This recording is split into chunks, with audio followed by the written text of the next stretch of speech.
കഴിഞ്ഞ ദിവസം ഞാൻ ചെറുതായിട്ടൊരു വണ്ടി എടുത്തിട്ടുണ്ടായിരുന്നു കേട്ടോ. അതിൻ്റെ ഭാഗമായിട്ട് ട്രീറ്റ് ചെയ്യിപ്പിക്കാൻ വേണ്ടിയിട്ട് അവരെന്നെ കൊണ്ടുപോയിട്ടുണ്ടായിരുന്നത് നമ്മുടെ ഫേവറേറ്റ് സ്പോട്ടായിട്ടുള്ള എടപ്പാൾ അണ്ണക്കമ്പാട് TNTയിലോട്ടാണ്. നമ്മൾ എപ്പോൾ പോയി കഴിഞ്ഞാലും ഇവിടെ നല്ല തിരക്കുണ്ടാവാറുണ്ട് കേട്ടോ. പക്ഷേ കഴിഞ്ഞ ദിവസം അത്ര തിരക്കൊന്നും ഉണ്ടായിരുന്നില്ല. പെട്ടെന്ന് തന്നെ സീറ്റ് കിട്ടിയിട്ടുണ്ടായിരുന്നു. ഇവിടെ എത്തിയപ്പോഴാണ് അറിഞ്ഞത് ഇവിടുത്തെ ഓപ്പണിംഗ് ടൈമൊക്കെ മാറ്റിയിട്ടുണ്ട്. ഇപ്പോൾ 12:30 മുതൽ TNT ഓപ്പൺ ആണ്.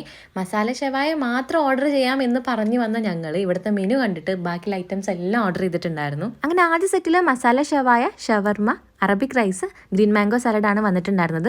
ഈ ഗ്രീൻ മാംഗോ സാലഡ് ഒരു വലിയ ഫാനാട്ടോ ഞാൻ. നിങ്ങൾ ഇവിടെ വരുന്ന സമയത്ത് മസാല ഷവായുടെ കൂടെ അറബിക് റൈസ് ഒന്ന് ട്രൈ ചെയ്യണം കേട്ടോ. അത് ട്രൈ ചെയ്താൽ പിന്നെ നിങ്ങൾ എന്തായാലും കുബൂസ് വാങ്ങിക്കില്ല, കാരണം അത്രയും കോമ്പിനേഷനാണിത്. ഇവിടെ അണ്ടർ റേറ്റഡ് ആയിട്ടുള്ള ഒരു കിഡ്ലോസ്കി സാധനമാണ് ഇവിടുത്തെ ഷവർമ.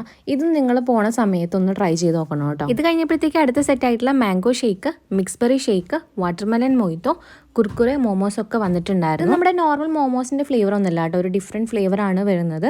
കൂടെ ഡിപ്പൊക്കെ ഉണ്ട്. പക്ഷെ എനിക്ക് ഡിപ്പൊന്നും ഇല്ലാതെ അത് അങ്ങനെ തനിയെ കഴിക്കാനാണ് ഇഷ്ടമായത്. ഇതൊക്കെ കഴിഞ്ഞ് ബില്ലടയ്ക്കാൻ പോയപ്പോൾ അവിടെ 2 കൈയിട്ട് വരുന്നുണ്ട് കേട്ടോ. ബില്ലടച്ച് വന്നപ്പോഴത്തേക്ക് 2 കാണാനില്ല. പുറത്ത് കോംപ്ലിമെന്ററി ആയിട്ട് കൊടുക്കുന്ന ചായയുടെ അവിടെ നോക്കി നിൽക്കുന്നുണ്ട്. എന്തായാലും ഒന്നിന് വെറുതെ വിടില്ല കേട്ടാ.